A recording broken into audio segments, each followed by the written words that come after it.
Hello दोस्तों, मैं राहुल आपका स्वागत करता हूं हमारे channel DN classes 1994 reasoning class part 9 में।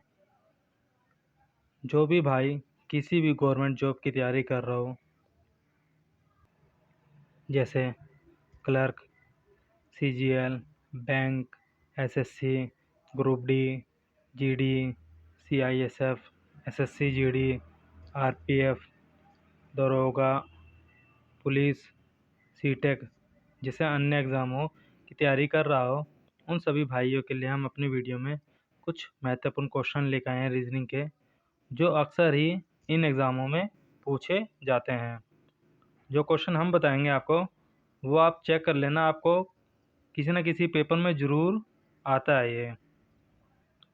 हम अपनी वीडियो में आपको रीजनिंग क्वेश्चन को सॉल्व करने के बिल्कुल सिंपल शॉर्ट ट्रिक समझाएंगे, जो आपको आसानी से समझ आ जाएगी, जिससे कि आप अपने एग्ज़ाम में अगर हमारे ट्रिक की द्वारा अपना क्वेश्चन सॉल्व करते हो तो ज़्यादा से ज़्यादा आप एक क्वेश्चन के पीछे 5 से 7 सेकंड का टाइम लगाओगे। 5 से 7 सेकंड में आपका क्वेश्चन सॉल्व हो जाएगा, जिससे आप अपने नेक्स्ट क्वेश्चन पे बढ़ जाओगे। इस तरह आपका क्या होगा कि आपके जो टाइम होगा वो काफ़ी बच जाएगा। अगर आपको ट्रिक पता होगी कि हाँ, रीजनिंग के क्वेश्चन किस तरह सॉल्व करे जाते हैं, तो आप उसको समय से पहले सॉल्व कर लोगे और आप अपना समय दूसरे क्वेश्चन की ओर दे सकते हो। तो सभी भाई हमारी वीडियो को ध्यान से देखिएगा और समझिएगा। तो चलते हैं हम अपने पहले क्वेश्चन की ओर। Question number 1। क्वेश्चन नंबर 1 में क्या पूछा है? पुरुष, स्त्री, लेखक। ठीक है, इनका हमें क्या एक डायग्राम बनाना है। कौन सा डायग्राम बनेगा ये हमें बताना है। तो हम क्या करेंगे, तो इसका डायग्राम हम ऐसे बनाएंगे। ये हम बना लेंगे अपना लेखक। ठीक है, अब लेखक तो देखें पुरुष भी हो सकता है और स्त्री भी हो सकता है। तो हम क्या करेंगे, यहाँ बना लेंगे पुरुष और यहाँ बना लेंगे अपनी स्त्री, क्योंकि लेखक तो कोई भी हो सकता है, पुरुष भी हो सकता है और स्त्री भी हो सकता है। तो अब ये देखिए कि ये वाला डायग्राम आपको किस ऑप्शन में है। तो ये डायग्राम हमारा है ऑप्शन नंबर डी में। ऑप्शन नंबर डी आप समझ गए। अब चलते हैं हम अपने नेक्स्ट क्वेश्चन की ओर। Question number 2। क्वेश्चन नंबर 2 में क्या पूछा है कि दिए गए प्रश्न आकृति को कौन सा उत्तर आकृति पूरा करेगा। मतलब ये हमारा प्रश्न है और ये हमारा उत्तर है, तो इसमें से कौन सी आकृति इस क्वेश्चन मार्क की जगह फिट होगी। ठीक है, तो हमें ये बताना है। तो हम इसको कैसे करेंगे, पहले देखें, पहले हम एक स्क्वायर बना लेंगे ऐसे करके। ठीक, अब ये देखें इस वाले बॉक्स में देखें कि लाइन कैसे बनी है। ऊपर वाली लाइन कैसे बनी है, बिल्कुल बीचों बीच पॉइंट से गई है। ठीक है, अब उसके देखें, अब बीच में से गई है बिल्कुल, अब उसके हल्का से नीचे गई, इसी वाले को देखें, इसी वाले ऑप्शन को। तो उसी तरह हम क्या करेंगे, इसमें भी हल्का ऐसे कर लेंगे। ठीक है, अब उसी के नीचे फिर एक लकीर और लगा लेंगे ऐसे। और उसके बाद यहाँ पे देखें ये छोटा सा वो बना हुआ है ना बॉक्स, तो हम इसको यहाँ पे इस तरह बॉक्स बना लेंगे। ठीक, समझ गए। तो अब ये देखिए ये वाला डायग्राम आपको किस ऑप्शन में शो कर रहा है। तो ये डायग्राम हमारा है ऑप्शन नंबर सी में। ऑप्शन नंबर सी में हमारा ये वाला डायग्राम आ रहा है। ठीक है, तो इसका आंसर हो जाएगा हमारा ऑप्शन नंबर सी। अब चलते हैं हम अपने नेक्स्ट क्वेश्चन की ओर। क्वेश्चन नंबर 3 पे। क्वेश्चन नंबर 3 में क्या पूछा है कि 5 का 130 है तो 6 का क्या होगा, हमें ये बताना है। ठीक है, तो हम इसे कैसे निकालेंगे, तो अब हम इसमें क्या करेंगे, देखें हम कर देंगे 5 का क्यूब कर देंगे, 5 का क्यूब कर देंगे। 5 पचम 25, 5 गुना में 5 गुना में 5, तो 5 पचे 25 गुना में 5, 25 पचे 125। अब इतना आप समझ गए, 125 आ गया। अब हम क्या करेंगे, 125 में ये वाला 5 प्लस कर देंगे, +5, 130 हमारा आ जाएगा। ठीक है, उसी तरह हम इस 6 का भी क्यूब कर देंगे। 6 का क्यूब कर देंगे तो हमारा आ जाएगा 6 गुना 6 गुना 6, तो 6 छिके 36 गुना में 6, 36 को 6 से गुना कर देंगे हम तो आ जाएगा हमारा 216। ठीक है। अब जिस तरह हमने इस 5 को प्लस करा था, इससे इस ये वाले 5 को यहाँ पे हमने प्लस कर दिया था, तो उसी तरह हम इस 6 को सॉरी इस 6 को हम यहाँ पे प्लस कर देंगे। ठीक है। तो 216 प्लस 6 हो जाएगा हमारा 222। अब ये देखिए 222 हमारा किस ऑप्शन में है, तो ऑप्शन नंबर हमारा बी 222 करेक्ट आंसर हो जाएगा क्वेश्चन नंबर 3 का। ठीक है, समझ गए आप। बिल्कुल सिंपल तरीके से समझाया आपको। अब चलते हैं हम अपने नेक्स्ट क्वेश्चन की ओर। क्वेश्चन नंबर 4 पे। क्वेश्चन नंबर 4 में क्या पूछा है, सी बी की पत्नी है, ई सी का बेटा है, ए बी का भाई है और डी का पिता है, तो ई का डी से के साथ क्या संबंध है। जहाँ रिलेशन वाला क्वेश्चन आ जाता है तो हम उसे डायग्राम बना के सॉल्व करेंगे, तो उससे क्या है कि हमें समझ आ जाएगा और याद भी रहेगा। ठीक है, तो हम उसका डायग्राम बना लेते हैं। हम यहाँ लिख लेते हैं पत्नी। पत्नी कौन है, सी बी की। बी क्या हुआ, पति। इसने कहा ना कि सी बी की पत्नी है, तो ये हमारा सी हो गया और ये हमारा बी हो गया। ये हो गया, सी पत्नी होगी और बी पति हो गया। अब देखें, ई सी का बेटा है। ठीक है, ई क्या है, सी का बेटा है, तो हम यहाँ लिख लेंगे बेटा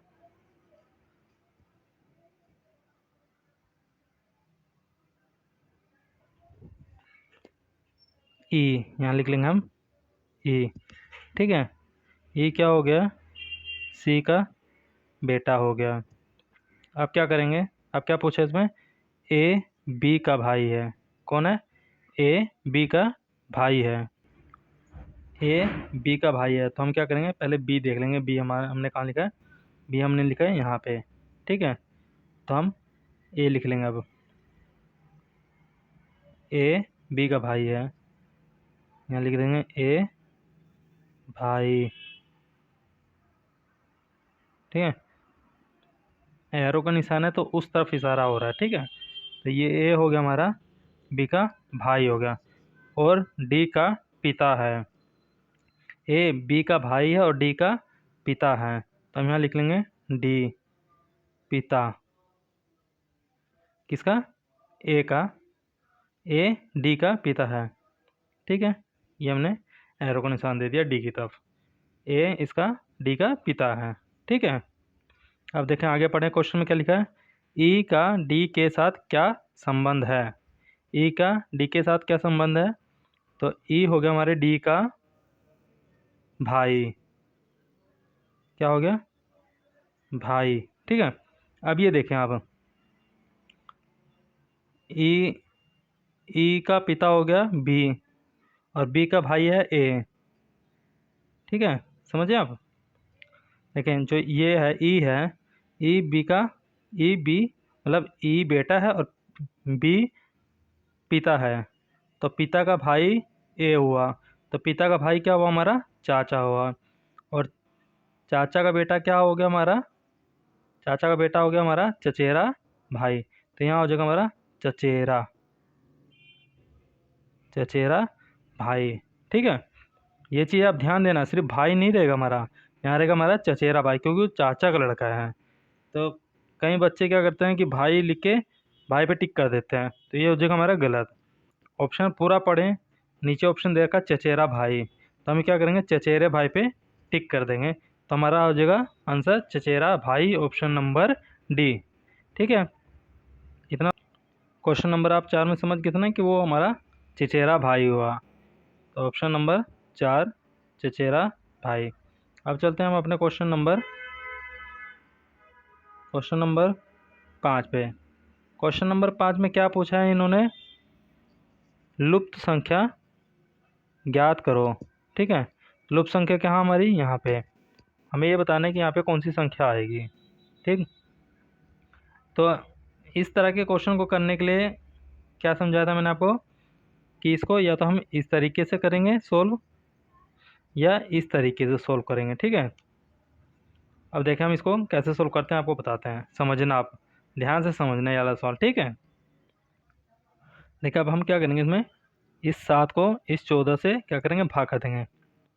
7 भागे 14, 7 दूनी 14, क्या आ गया हमारा, ये 2 आ गया। तो हम इसी 2 को 2 से मतलब 2 का स्क्वायर कर देंगे। क्या कर देंगे, 2 का स्क्वायर कर देंगे, तो 2 दूनी 4, तो ये हमारा 4 आ गया। ठीक है, अब उसी तरह अब इसको करते हैं, 4 भागे 12, 4 तियाई 12।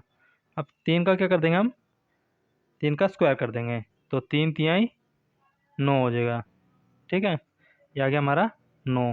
ठीक, अब क्या करेंगे, हम इस वाले को करेंगे, 6 भागे 24, और 6 चौके 24, यहाँ आ गया हमारा 4। अब क्या करेंगे, हम 4 का स्क्वायर कर देंगे, तो 4 का स्क्वायर हो जाएगा 4 गुना 4, 4 चौके 16। ठीक है, अब ये देखें आप कि ये 16 किस ऑप्शन में है, तो ये 16 हमारा है ऑप्शन नंबर बी। किस में, ऑप्शन नंबर बी में हमारा ये 16 है, तो इसका आंसर हो जाएगा ऑप्शन नंबर बी, यहाँ आ जाएगा हमारा 16। ठीक है, समझ गए कितने सिंपल तरीके से आपको समझाया मैंने। अब चलते हैं हम अपने नेक्स्ट क्वेश्चन की ओर, क्वेश्चन नंबर 6। क्वेश्चन नंबर 6 में क्या पूछा है, दर्पण प्रतिबिंब दर्पण प्रतिबिंब ज्ञात करो। ये हमारा डायग्राम हो गया, ये हो गया हमारा मिरर।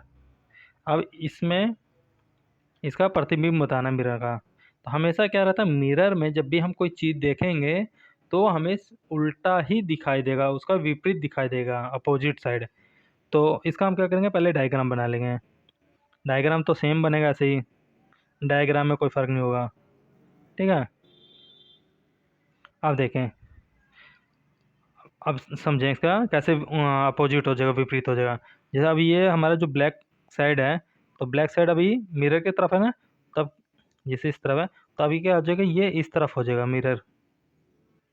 ठीक है, अब ये इस तरफ हो जाएगा, और अब ये देखें, ये जो लाइनिंग वाला है, ये लाइनिंग वाला आ जाएगा हमारा इस तरफ ऐसे करके। ठीक, समझे। तो अब ये देखें कि ये वाला ऑप्शन हमारा किस मतलब ये डायग्राम हमारा किस ऑप्शन में है, तो ये डायग्राम है हमारा ऑप्शन नंबर डी में। ऑप्शन नंबर डी हमारा आंसर हो जाएगा। ठीक है, समझ गए आप। अब चलते हैं हम अपने क्वेश्चन नंबर 7 पे। क्वेश्चन नंबर 7 में क्या पूछा है इन्होंने, क्वेश्चन नंबर 7 में पूछा है, बहना का नदी हुआ तो बंधा होने का क्या होगा। ठीक है, बहना का नदी हो गया, और जैसे नदी में क्या होता है, पानी बहता है। ठीक है, तो बंधा होना क्या हुआ, तालाब, सरिता, वर्षा, नहर। अब ये बताना हमें कि क्या हुआ। तो अब आप ये देखें, नहर है जो, नहर का पानी हमेशा चलता रहता है, बंधा नहीं रहता। वर्षा का पानी वो भी चलता है, बंधा नहीं रहता। सरिता का पानी वो भी चलता है, पर जो हमारा ये तालाब का पानी है, ये तालाब का पानी ये नहीं चलता। ये तालाब का पानी रहता है, एक छोटा सा तालाब होगा, बड़ा तालाब जो भी होगा, उसके अंदर पानी रुका रहता है, ये स्थिर रहता है, तो उसको हम कहते हैं बंधा होना। ठीक है, तो यहाँ बंधा होने का आ जाएगा हमारा तालाब। ठीक है, यहाँ आ जाएगा हमारा तालाब, ऑप्शन नंबर ए। समझ गए आप। अब चलते हैं हम अपना क्वेश्चन नंबर 8 पे। क्वेश्चन नंबर 8 में क्या पूछा है, लुप्त संख्या याद करो। लुप्त संख्या कहाँ है हमारी, यहाँ पे है। ठीक है, तो उसमें कैसे है देखें, 12 है, 13 है, 15 है, 18 है, 22 है, 27 है, 33 है। अब यहाँ पे क्वेश्चन मार्क है, तो क्वेश्चन मार्क की जगह में कौन सी संख्या आएगी ये बताना है। तो हम इसे कैसे निकालेंगे, बिल्कुल सिंपल तरीका है। अब देखें आप, ये हमारा जो है 12, ये हमारा जो 12 है, 11 और 12 से 13 कितनी संख्या का गैप है, एक संख्या का। और ये 12 से 13 हमारी कितनी संख्या का गैप है, दो संख्या का गैप है। उसी तरह 15 और 18 में कितनी संख्या का गैप है, तीन संख्या का गैप है।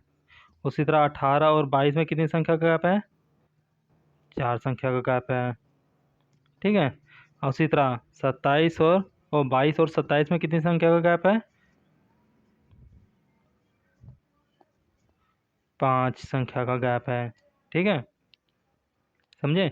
और 27 और 35 में कितनी संख्या का गैप है, संख्या नंबर 6। अब आप ये देखें कि यहाँ एक है, ये दो है, तीन है, चार है, पाँच है, छः है। तो अब कितनी संख्या का गैप हो जाएगा, सात संख्या का गैप हो जाएगा। तो यहाँ हमारा आ जाएगा सात संख्या का गैप हो जाएगा। तो हम 33 में 7 प्लस कर देंगे तो कितना हो जाएगा, 33 प्लस 7, 7 3 10, पर एक, तीन और एक 4, तो हमारा आ जाएगा 40। तो 40 हमारा किस ऑप्शन में, ऑप्शन नंबर सी। ठीक है, ऑप्शन नंबर सी हमारा 40 हो जाएगा। तो यहाँ आ जाएगा हमारा 40। ठीक है, समझ गए किस तरीके से करना है। सिर्फ हमें ये करना है कि जो एक गिनती लिखी है 12 13 15 18 22 33, इनमें हमें ये देखना है कितनी संख्या का गैप है। और जो संख्या गैप हो सीरियल वाइज है, 1 2 3 4 5 6। तो जहाँ हमारा गैप हो रहा है वहाँ हम 7 संख्या प्लस कर देंगे। तो 33 और 7 हो जाएगा हमारा 40, हमारा आंसर आ जाएगा। ठीक है, अब चलते हैं हम अपने नेक्स्ट क्वेश्चन की ओर। Question number 9। क्वेश्चन नंबर 9 में क्या पूछा इन्होंने, दर्पण प्रतिबिंब ज्ञात करें। देखें अभी आपको बताया था ना कि दर्पण में हमेशा हमारा जो भी चित्र रहता है, आकृति रहती है, वो अपोजिट हो जाती है। ठीक है, तो हम इसको कैसे निकालेंगे, इसका डायग्राम बना लेंगे।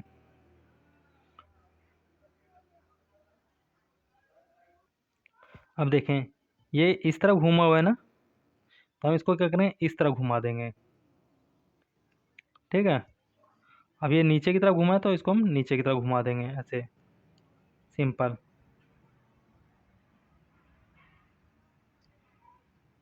अब देखें ये वाली आकृति किस डायग्राम में बनी हुई है, ये आकृति हमारा diagram number C. Diagram number C हमारी सेम आकृति बन रही है, तो इसका आंसर हो जाएगा सी, ऑप्शन नंबर सी। ठीक है, अब चलते हैं हम अपने नेक्स्ट क्वेश्चन की ओर। Question number 10।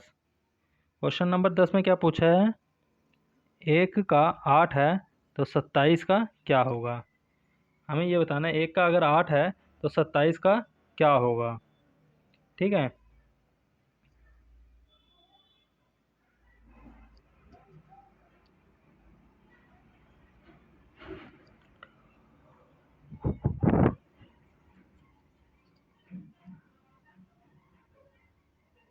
तो हम इसमें क्या करेंगे, एक का क्यूब कर देंगे, एक का क्यूब कर देंगे, एक का क्यूब कर देंगे तो एक गुना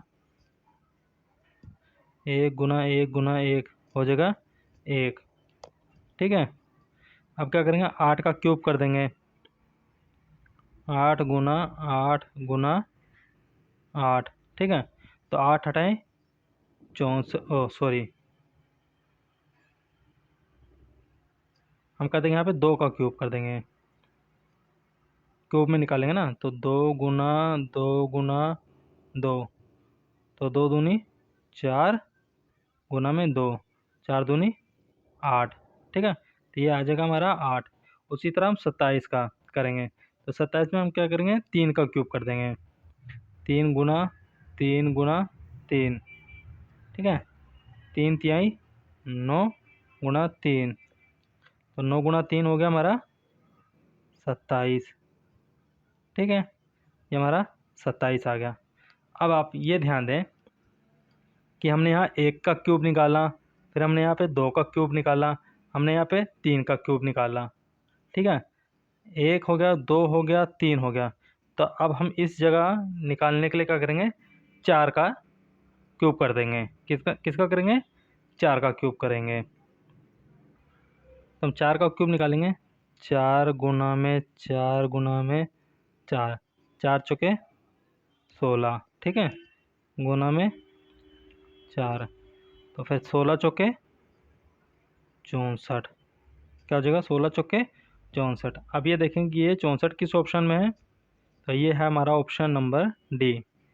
ऑप्शन नंबर डी में हमारा 64 है, यहाँ आ जाएगा हमारा 64 64, और 10वें का आंसर हो जाएगा ऑप्शन नंबर डी। ठीक है, इतना आप समझ गए।